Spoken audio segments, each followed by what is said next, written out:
আসসালামু আলাইকুম প্রিয় বন্ধুরা, আজ আপনাদেরকে দেখাবো কিষাণীরা প্রাচীনকাল থেকে তাদের কৃষিকাজে যে ছোটো ছোটো তৈজসপত্র ব্যবহার করে থাকে সে সম্পর্কে, যেগুলো অনেকেই আমাদের বর্তমান প্রজন্ম চেনে না। এটি যারা দেখতে পাচ্ছেন, এটি হচ্ছে বাঁশের তৈরি ডালা বা অনেকে ডালি বলে থাকেন। এটি কৃষকরা ধান কিংবা সবজি পরিবহনের কাজে ব্যবহার করে থাকেন। এই বিভিন্ন ধরনের ডালা আছে, কৃষকরা তাদের কাজের ধরন অনুযায়ী এগুলো বানিয়ে থাকেন এবং ব্যবহার করে থাকেন। এরপরে যেটি দেখছেন, এটি হচ্ছে মাছ ধরার একটি যন্ত্র, এটিকে পলো বলে। এটি পানিতে মাছ ধরার কাজে কৃষকরা ব্যবহার করে থাকে। এরপরে দেখতে পাচ্ছেন, এটি হচ্ছে কুলা।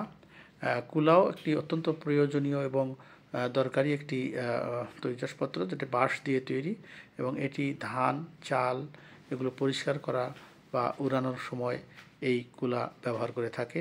এছাড়া চালুনি আছে, চালুনি অনেক সময় ধান ভাঙার পরে যে চালের কুড়া হয় সেই কুড়াটা পরিষ্কার করার জন্য চালুনি ব্যবহার করে থাকে। এটি হচ্ছে মাছ রাখার একটি পাত্র, এটিকে মাছ রাখার জন্য খলুই বলে, এটি মাছ রাখা হয়। এছাড়া দেখতে পাচ্ছেন বাঁশের তৈরি ঝাড়ু, যেটি কিষাণীরা উঠান ঝাড়ু দেওয়ার কাজে ব্যবহার করে থাকে। বিভিন্ন ধরনের বাঁশের তৈরি জিনিসপত্র, এর মধ্যে খলুই যেটা আমরা বলেছি।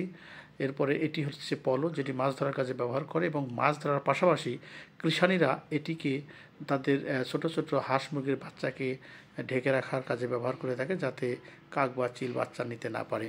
এখন দেখতে পাচ্ছেন কৃষকরা মাঠে যে সব ছোটো ছোটো জিনিস ব্যবহার করে সেগুলো, তার মধ্যে আছে নিড়ানি, আঁচড়া, তারপরে আছে কাঁচি বা কাস্তে, বটি, কোদাল এবং বিভিন্ন ধরনের হচ্ছে নিড়ানি, যেগুলো কৃষকরা মাঠে ব্যবহার করে থাকেন। বন্ধুরা, বর্তমান প্রজন্মের অনেকেই এগুলো চেনেন না। আমার এই ভিডিওটি দেখার জন্য সকলকে অনেক ধন্যবাদ।